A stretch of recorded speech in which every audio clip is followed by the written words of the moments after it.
Hi everyone, here's some of us heading your way tonight to your News at 9. A church's long-standing tradition of giving away free Thanksgiving meals continues, even during a pandemic.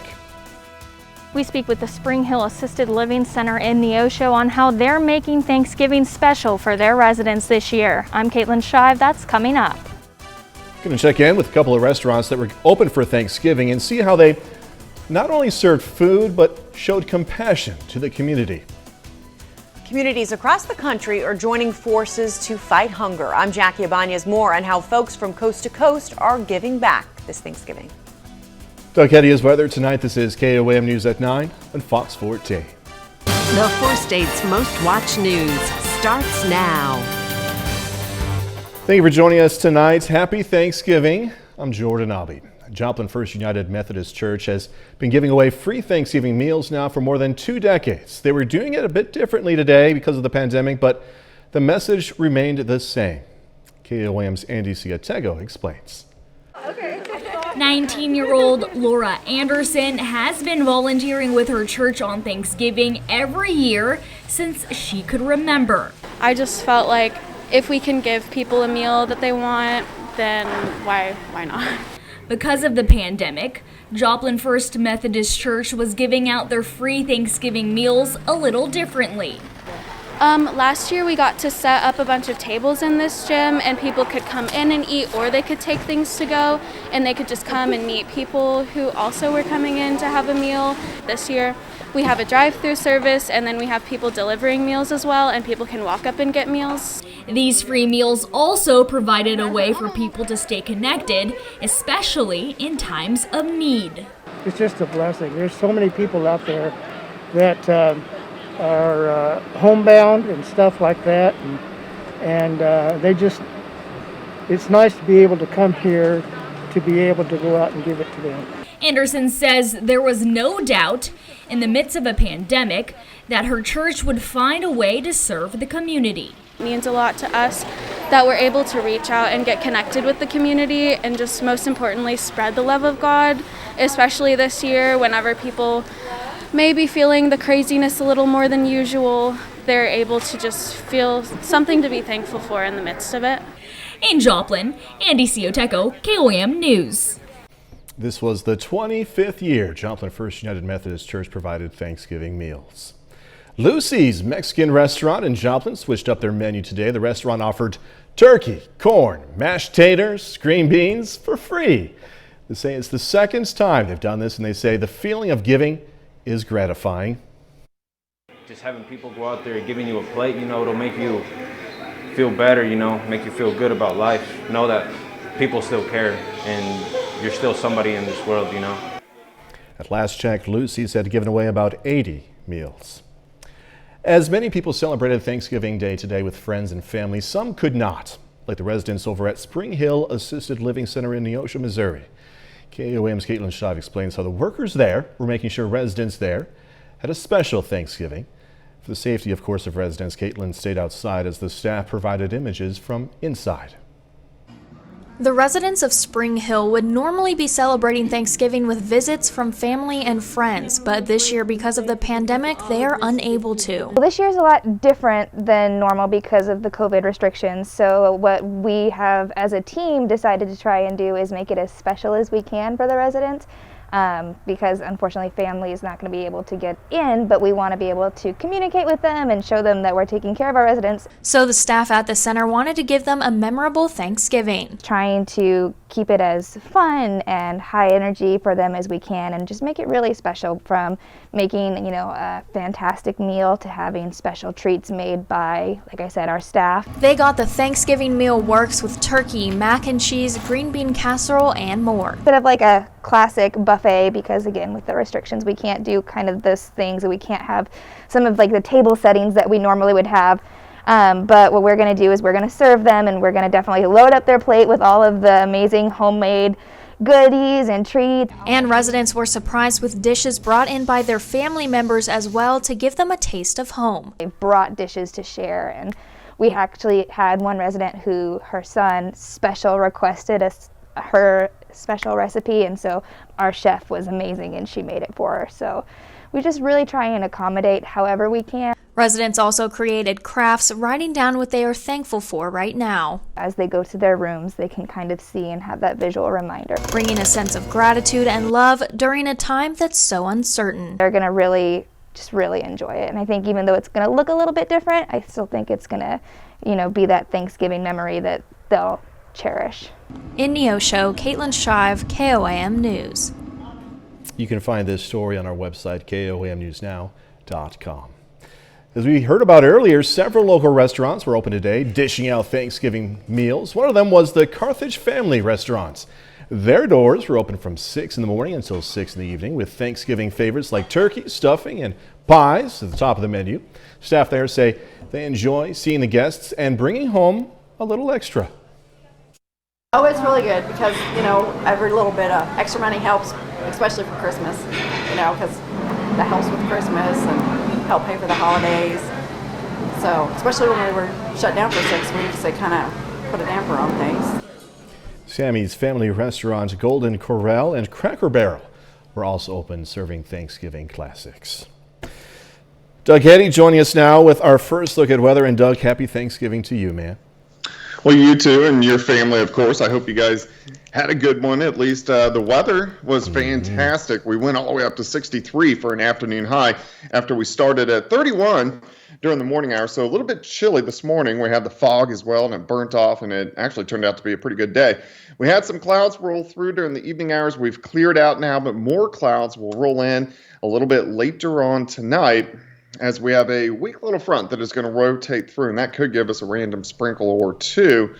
But I think most of the night is okay. You can see here at 3 a.m. a few little sprinkles trying to pop up. Temperatures, we're okay. We're sitting mainly into the mid-40s. We'll drop back about another 5 degrees through the overnight hours. Of course, we're going to look at the holiday weekend here in just a bit. Doug, thanks as always. The coronavirus isn't stopping people from giving back on Thanksgiving. Fox News correspondent Jackie Ibanez takes a look at how food banks across this great nation are giving out some much-needed help this holiday, despite an overwhelming demand because of this pandemic. Lines of cars bumper to bumper waiting patiently for food. It's a scene that's becoming more common across the country as the pandemic rages on. The demand for food assistance is far higher this Thanksgiving than any Thanksgiving in the past. Both because of the pandemic and so many people who are laid off their jobs. I'm the only one that's able to work. My husband has lost his job. But during these hard times, communities are coming together to make sure their friends and neighbors don't go hungry this holiday. For this Thanksgiving, we purchased 7 truckloads of turkeys for distribution compared to 3 last year. So that gives you an idea of how much we see the demand increasing. We just want to be a resource to try to ease the burden a little bit for struggling families. As the need for assistance grows, food bank workers worry the pandemic is contributing to a nationwide hunger crisis. We are averaging around 150 cars each Tuesday. Now it's over 500. And 50,000 meals a month, and now we're well over 100,000 meals a month. Food isn't the only thing people are donating. Others are lending their time and talents. I've been blessed with my skills to sew. With my sewing machine, I've been making masks, and I wanted to give back. Many folks say in times like these, family is one of the most important things to be thankful for. We can lose our family members at any moment, so I'm grateful for having my family around. As COVID-19 cases continue to skyrocket, health officials say the best way to help keep your loved ones safe is by social distancing this holiday season. Jackie Ibanez, Fox News.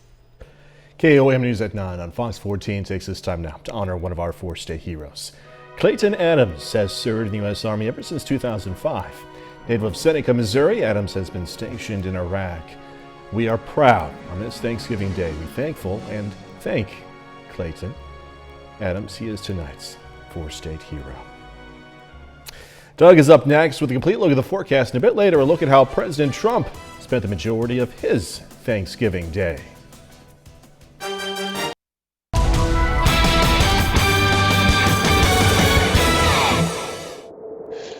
Well, of course, happy Thanksgiving. I hope you guys enjoyed it today, and the weather was fantastic as we went all the way up into lower 60s for highs. Had plenty of sunshine throughout the day. Had some clouds roll in this evening, but besides that, just about a picture-perfect day for late November here in the 4-state area. Great time-lapse Indigo Sky Casino and Resort, of course. Indigo is just outside of Seneca, Missouri. All right, so what's to come? A few sprinkles later on tonight. A little bit cooler for the weekend, but not bad. Rain chances Saturday night into Sunday morning. Of course, you can always get my month-long forecast on my month-long blog. That's KOAM newsnow.com. Temperatures cooling down. Most of us are sitting in that 40 to about 45 degree range. I think we'll drop back near 40 a little bit later on tonight, as we actually have a cold front that is out to our west. It is just to the southeast of Wichita, and we still have the southeasterly winds ahead of it, but eventually this is going to pass on by, and this is going to cool us down just a bit later on tonight. Currently in Joplin, 45 east winds are light at about 5. Humidity kind of high, 82%, so there is a slight chance we may see a little bit of patchy fog across the region once again as we head through the overnight hours. We had some clouds. These have rotated through, so now we have pretty much clear skies. We are going to get clouds working back in a little bit later on tonight, and with it, we could get a random sprinkle or two. Let's go out to the west. You can see that little kink in the wind pattern out just to the east of Las Vegas. That's our next little wave, and that's going to rotate out as we head into Saturday night and Sunday morning, giving us at least some chances for a few showers. For us tonight, look at the wind switch around to the north. Most of us drop back near 40.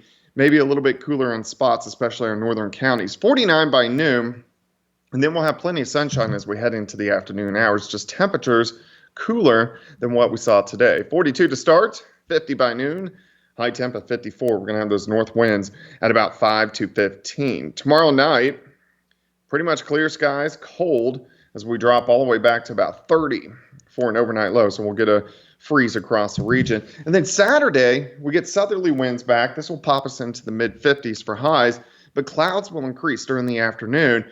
And then Saturday night, you can see this system trying to spread in. The better chances for rain are going to be along and south of I-44, but we are going to get some scattered showers in here through Sunday morning, and then this system should pass on by. So we'll start the day with a little bit of rain as we head into Sunday. So something we'll watch. And you can see this whole storm system wraps up across the eastern seaboard as we head into early next week. As we're on the backside, we're going to be on the cold side. And then we'll watch another system that's going to roll out Wednesday into Thursday that could give us rain or even some snow chances. So something to keep our eyes on. 54 tomorrow, 55 Saturday, 50 with those morning showers on Sunday, and then down to a high of 45 by Monday. Yeah, really a perfect day in terms of weather. Yeah, it was fantastic. 60s in November, we'll take it. Yeah, we'll take it. Doug, thank you, as always. Coming up, a look at President Trump's upcoming weeks, which may include more pardons. Proudly supporting Today, President Trump did not travel to his Florida base because of his own administration's travel recommendations. Fox News correspondent Christian Fisher, though, has a look at what the president's next few weeks may hold. One day after pardoning 2 turkeys, Corn, I hereby grant you a full pardon. President Trump pardoned his former national security advisor, Michael Flynn. The retired lieutenant general says this Thanksgiving he's grateful for President Trump's full pardon. In a statement released Thursday afternoon, Flynn wrote, "Never again should any family or individual be so viciously targeted, maligned, smeared, and threatened," adding, "Time does not always heal all wounds, but discovering the truth has a funny way of shaping the scars." Flynn twice pleaded guilty to lying to the FBI about his contacts with then Russian Ambassador Sergei Kislyak. His legal team later argued that the FBI had set him up in a perjury trap, and the Justice Department tried to get the case tossed out. But Democrats like House Speaker Nancy Pelosi are calling the pardon an act of grave corruption and a brazen abuse of power. She went on to say that this pardon, quote, "is further proof that Trump plans to use his final days in office to undermine the rule of law." President Trump is believed to be considering more pardons for people like Paul Manafort, his former campaign manager, and Roger Stone. During his final weeks in office, the president's expected to sign a handful of executive orders to try to cement his America First agenda in China and along the U.S. southern border. Just last week, his administration finalized a rule that will make it easier for the U.S. Forest Service to approve some logging and wildfire mitigation projects without an environmental review. Over the next few weeks, the president must also sign a bill to prevent a government shutdown on December 11th. And at almost the exact same time, his administration will be overseeing the rollout of the first COVID-19 vaccines. The head of the CDC said this week that those first vaccines will likely begin going out at the end of the second week of December. Something else President Trump is planning to do, he just announced that he will likely be going down to Georgia on Saturday to campaign for the two Republicans in that runoff race that will determine control of the Senate. At the White House on Thanksgiving, I'm Kristen Fisher, Fox News. So just ahead, vaccinations during a pandemic and how a court ruling many years ago could make getting vaccinations today mandatory. A major Supreme Court ruling could have a big effect on how government and its citizens interact during the pandemic. Fox News chief legal correspondent Shannon Bream takes a look. Already, firefighters are asking whether a landmark ruling from 1905 will mean they and other first responders could soon face the possibility of mandatory COVID-19 vaccinations. The 1905 Supreme Court decision Jacobson versus Massachusetts concerned an outbreak of smallpox in Cambridge. During one of the deadliest pandemics of all time, Cambridge required vaccinations to keep smallpox from spreading, and people lined up to get them. The COVID vaccine hasn't been released yet, and it's not been made mandatory. There have been very few Supreme Court decisions involving the government's power to halt the spread of diseases like COVID. So the courts leaned on the 1905 decision on the Cambridge smallpox vaccine to uphold the constitutionality of limitations on worship and stay-at-home orders. Now, I'm all in favor of preventing dangerous things from issuing out of Cambridge and infecting the rest of the country and the world. Justice Samuel Alito sounding the legal alarm about potential judicial overreach based on Jacobson. It's important to keep Jacobson in perspective. It did not involve sweeping restrictions imposed across the country for an extended period. And it does not mean that whenever there is an emergency, executive officials have unlimited, unreviewable discretion.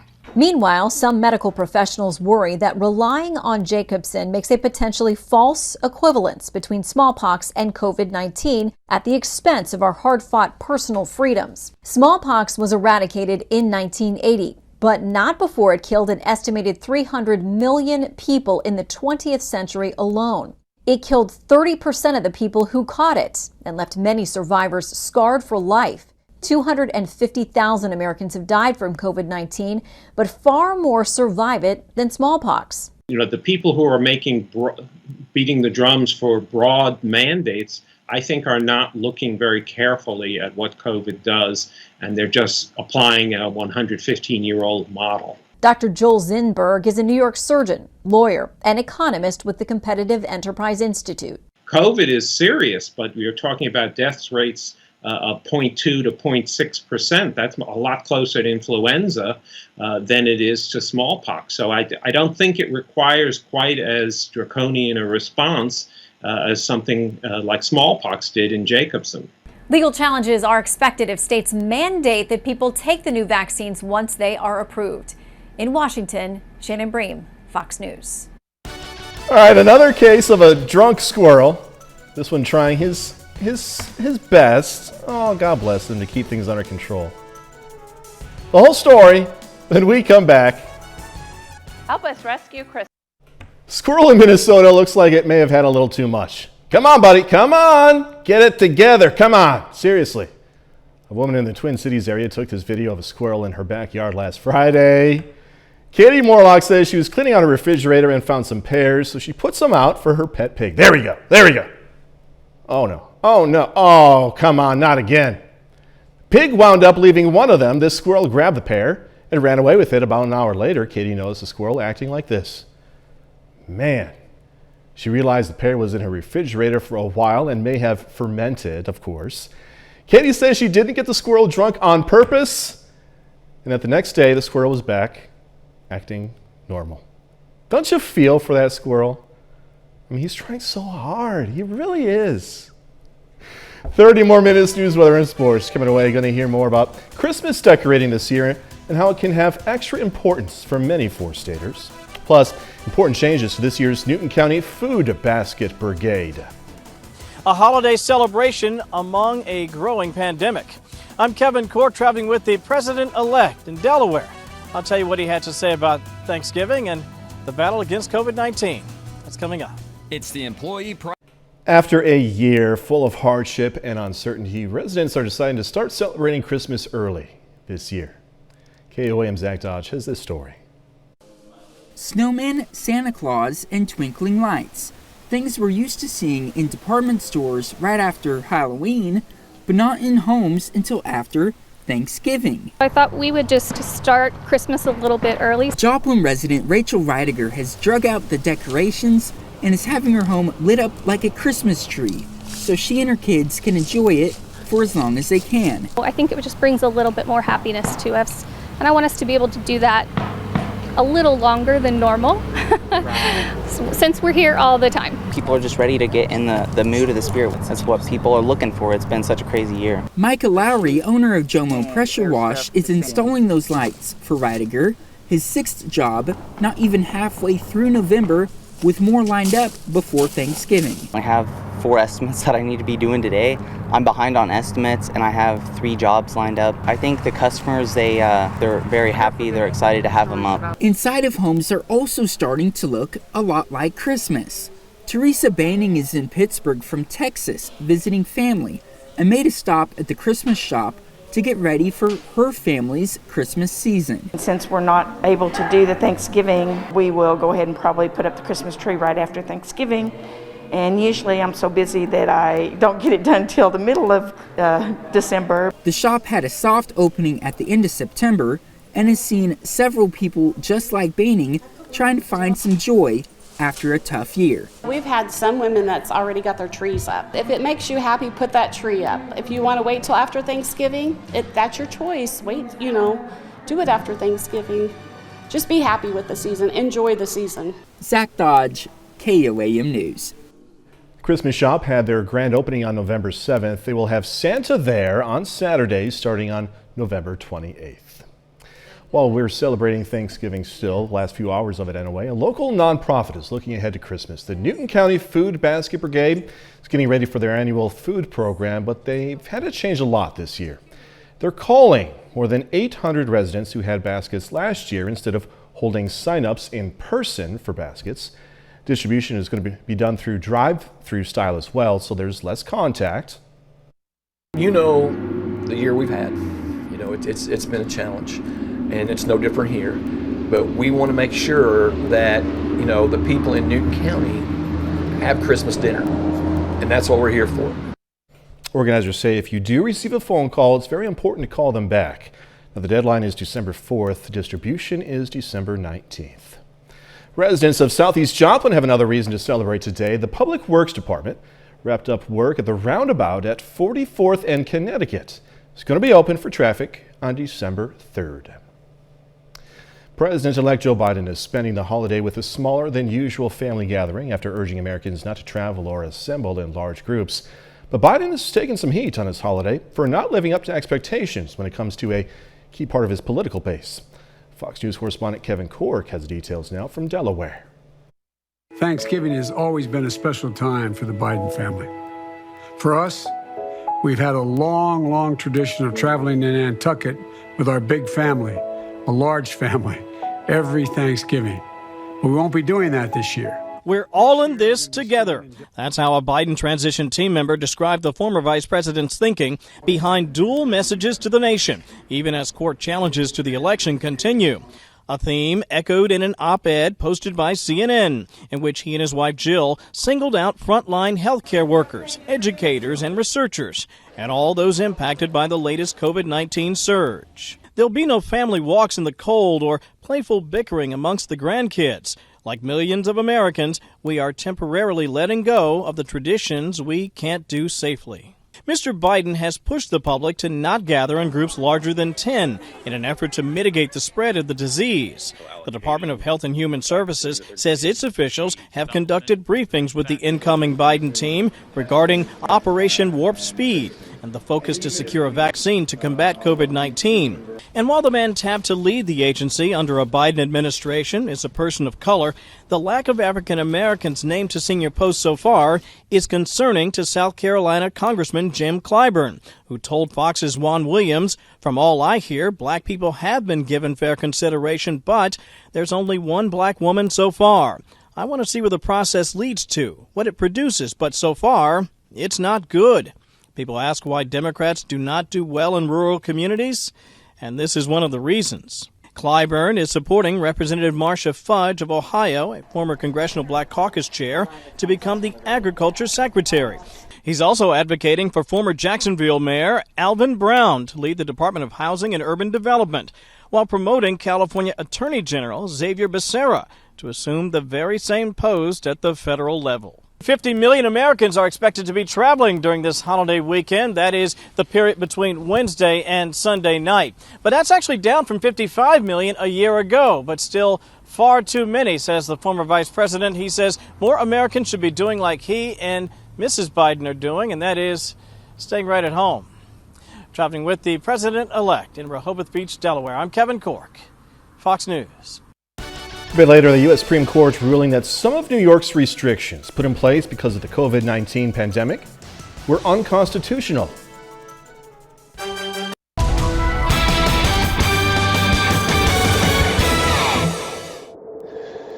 Well, happy Thanksgiving. I hope you've enjoyed your Thursdays. It turned out to be a very nice day. Temperatures into lower 60s during the afternoon, which, hey, we'll definitely take, especially this time of the year. Great time lapse. Indigo Sky Casino and Resort in southwestern Missouri. Mostly sunny skies throughout the day. Then we had some clouds work in during the evening hours, but besides that, we've looked pretty good. Could get a few random sprinkles tonight. We got a cold front that's going to roll through. So behind it, a little bit cooler for the weekend. Rain chances Saturday night into Sunday morning. You can get my month-long forecast on my month-long blog. That's at KOAMnewsnow.com. Next week sometime, not sure exactly which day, but we'll do the winter forecast as well, which looks kind of interesting. Temperatures right now sitting into low to mid 40s. We'll drop back 3 or 4 more degrees, and that should be about it. But we do have that cold front.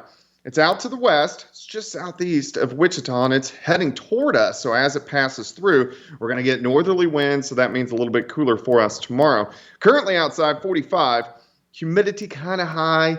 As we continue to cool down late tonight, we may get a little bit of patchy fog across the region, but that should be just about it. But the clouds we had earlier this evening have broken up. You can see a few more clouds starting to build in our western counties, and we're going to see that tonight. Again, we could get a random sprinkle or two.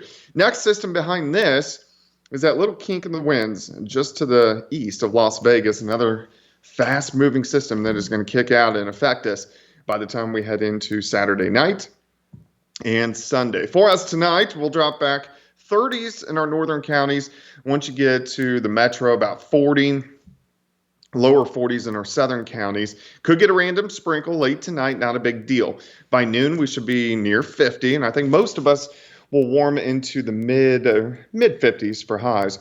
We'll start at 42, 50 by noon, high temp of 54. We're going to have these north winds at 5 to 15, so it is going to be cooler. We'll have the sunshine by the afternoon and a little breezy. Tomorrow night, mostly clear. It's going to be cold. We drop back near 30. And then Saturday looks pretty good, mid-50s again, but we'll start to see some clouds increasing late. And I think late evening into the overnight hours, we're going to get some showers in here. This should be pretty light, but we're going to be chilly. We're going to be dropping back into the mid to upper 30s, so there may be even a flake or two of snow mixed in. These light showers continue into Sunday morning, and then most of this will rotate out of here by the midday hours on Sunday, and I think we'll get a little sunshine late in the day. So that's this system. It's going to wrap up across the eastern half of the country and produce pretty good snows through the Ohio River Valley. Behind it for us, we get a lot of cold air, and then we're going to watch our next system, which spins in by Wednesday into Thursday, and see if that can give us a little bit of rain, maybe mixed with a little bit of snow. 54 tomorrow, 55 Saturday. Those showers Saturday night into Sunday morning, and then rain, possibly snow chances by about next Wednesday, but a cooler trend over the next week. Yeah, I want snow now. No ice, just snow. Yeah, I'm ready to go. We usually get our first snow measurable about the first week of December. Coming up, Doug Heddy. Happy Thanksgiving again, man. All right, coming up, going to look at another one of President-elect Biden's promises. The incoming Biden administration shines a light on student loan forgiveness. I'm Ray Bogan with a look at why student loan borrowers may have at least some of the weight lifted off their shoulders, coming up. As millions of Americans deal with the financial impact of student loan debt, many are watching what Congress might do to help alleviate their situation when it comes to monthly payments and whether their loans might be forgiven even. Both Republicans and Democrats have different proposals on how best to deal with the debt. Fox News correspondent Ray Bogan reports. Amanda Deller happily works as a gym manager and CrossFit coach. But she has something weighing her down. A $600 a month payment for $20,000 in student loan debt. It does add stress when wanting to buy a house or wanting to find a new apartment or a better apartment. It takes a big part of my paycheck. Deller is part of the 54% of federal student loan recipients with $20,000 in debt or less. 7% of borrowers have more than $100,000. 39% fall in between. Help could be on the way. President-elect Joe Biden is calling on Congress to take immediate legislative action to forgive $10,000. Holding people up, they're in real trouble. They're having to make choices between paying their student loan and paying their rent, those kinds of decisions. Progressives are calling on Biden to take executive action and forgive $50,000. That person can cancel billions in student loan debt for tens of millions of Americans. But the top Republican in the House is not expressing support. I think getting the economy back working again is the best way of moving forward on how to deal with anyone's debt. Proponents say forgiving debt would boost the economy and increase home purchases. Opponents say forgiveness would disproportionately help people at the top with advanced degrees like master's or doctorates. They also say college is worth the cost, as workers with bachelor's degrees earn nearly $1 million more during their career compared to those with a high school diploma. As for Deller, she says she'd be happy to receive help. I would probably look into buying a house. Honestly, I would like to. I'm getting close to 30, so I would like to settle down. But I think it's just unrealistic right now with that monthly payment.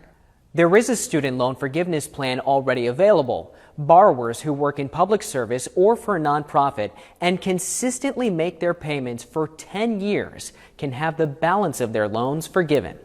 Ray Bogan, Fox News. Back with more news after this. Please donate gently. As the nation gives thanks on this unusual Thanksgiving Day, a Supreme Court ruling is expected to have a big impact on the pandemic. It has to do with just how much control government can have on your life in general and on your worship in particular. Fox News correspondent David Spunt reports from the Supreme Court. The plaintiffs, a church and synagogue from New York, argued the governor's order violated their freedom of religion. Newly minted Justice Amy Coney Barrett sided with the court's conservative wing, which wrote in a 5-4 decision, not only is there no evidence that the applicants have contributed to the spread of COVID-19, but there are many other less restrictive rules that could be adopted to minimize the risk to those attending religious services. Even in a pandemic, the Constitution cannot be put away and forgotten. When balancing religious freedom versus public health, Justice Samuel Alito recently made his views clear. The pandemic has resulted in previously unimaginable restrictions on individual liberty. The liberal wing of the court, this time joined by the Chief Justice John Roberts, a devout Catholic, wrote it was not the court's place to override determinations made by public health officials concerning what is necessary for public safety in the midst of a deadly pandemic. The governor of New York, a proud Catholic himself, says he issued restrictions in the name of science and, more importantly, safety. You're only supposed to have 50 outdoors. They had 1,000. This morning, Cuomo minimized the weight of this latest ruling. The governor recently changed the color coding for religious institutions, loosening previous restrictions. It's irrelevant from any practical impact because the zone that they were talking about has already been moot. He said, look, given the facts on the ground, I'm going to make this change to the color scheme or the categorization. But what the Supreme Court said is they said, whoa, not so fast. Just because you move the categories today doesn't mean that you won't change it up again tomorrow. While the High Court's decision only affects New York, it sends a signal to other states on religious gatherings. The justices are considering similar cases in California, New Jersey, and Louisiana. Many of these churches are doing this. You're saying, wait a minute. If a Costco is at half capacity with social distancing, why can't we be at half capacity with social distancing? Over the summer, the Supreme Court ruled the opposite, allowing the governors of California and Nevada to impose restrictions because of health and safety. The difference, Justice Ruth Bader Ginsburg was still on the high court. Now Justice Amy Coney Barrett is carving out her legal legacy. At the Supreme Court, David Spunt, Fox News. All right, going to wrap up our night by looking at Black Friday sales. All right, so dinner is over. Okay, now it's time to start thinking about shopping. The coronavirus is changing everything about holiday celebrations this year, and holiday shopping is no exception. Fox's Gary Baumgarten has more on how the pandemic is expected to impact Black Friday spending and what retailers are doing to ensure your packages arrive on time. Black Friday typically signals the start of the holiday shopping season, but with COVID cases on the rise, days of standing in a sea of people outside a crowded store could be a thing of the past, as more Americans are purchasing digitally during the pandemic. And because of this, Amazon says this year's sales are going to be huge. Typically, Black Friday and Cyber Monday are one of our busiest times, so we expect that to be even more this year. And Amazon actually started Black Friday deals in October. All these sales mean more people will be shelling out big bucks before the end of the year. That according to Coresight Research. Shoppers in the United States expected to spend $160 billion this quarter, up 5% from last year. Experts say the increase could be because people were saving money while quarantining. Researchers also estimate Americans will ship items to 18% more people, and Amazon says it's ready to handle the rush. We have hired more than 200,000 people since September alone. Although many retailers are opting to close Thanksgiving Day, officials are urging folks to stay smart while shopping in the stores that are staying open. Black Friday, it's going to extend for a week. It's going to extend for a few weeks. No need to crash the line at 6 a.m. in the morning. You can reserve a time. There are a variety of options. Retailers who are open on Black Friday are taking extra precautions to keep this year's shoppers safe. Gary Baumgarten, Fox News. There you have it. That's our time for tonight. Thanks so much for joining us. Going to leave you with some lemurs feasting on some Thanksgiving grub over at Chicago's Brookfield Zoo. Hey, hope today was a meaningful Thanksgiving day for each of you. Be safe. Do this all again tomorrow. See you then.